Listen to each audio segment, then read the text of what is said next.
This Thanksgiving Day dinner of sliced turkey with gravy, mashed potatoes, and green beans is not quite what you think. Let's see what's cooking. Let's get the facts.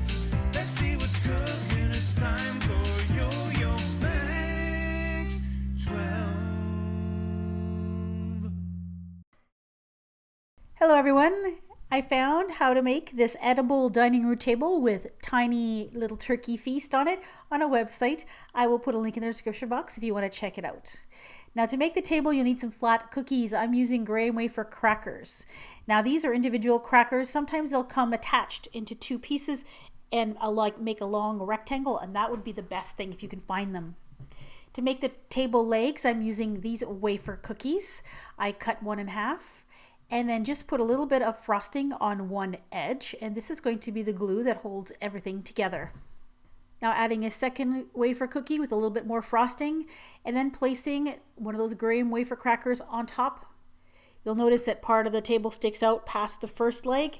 The second leg, you're going to place it so only half of it is being covered by that first graham wafer cracker, and then the second graham wafer cracker will cover the other half, and then a third table leg on the other side.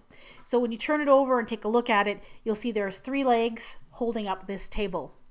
Now once that frosting is hardened, your table will be a lot more solid and you'll be able to move it around gently.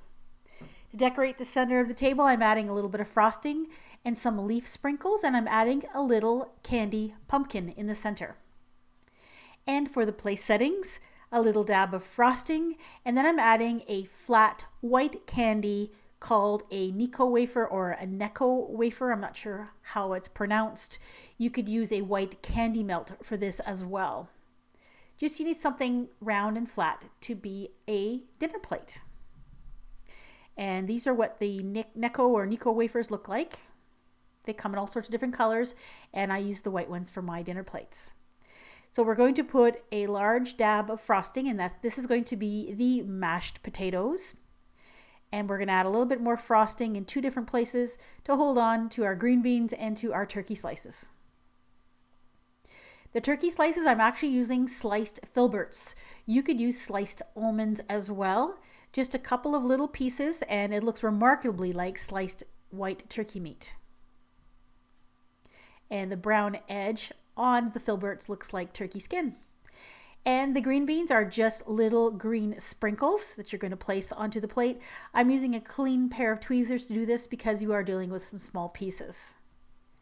And to make the mashed potatoes look more realistic, I'm adding a little dab of yellow frosting for the butter. Now for the gravy for the turkey, I'm using sundae syrup, which is butterscotch syrup. I put it in a Ziploc bag and then just cut a tiny hole in the corner, and then just a little drizzle over top of the turkey. And there is the completed Thanksgiving Day table. These are a lot of fun to make. They look really, really cute. Now what you do with them, I'm not exactly sure. On the website, they indicate that you could use these to decorate a kid's table at a Thanksgiving Day dinner with your family. It's a fun little edible craft that you can make. The kids can help you with this. I find that although once the frosting that I used was dried, you could move the tables around, they were very delicate and fragile. So if you're going to make these, I suggest you use Royale frosting, the kind that when you let it dries very, very hard, and you'll have something nice and stable that you can work with. Thanks for watching. My plan is to include this video into 2 separate playlists. One of them will be my Thanksgiving Day goodies playlist.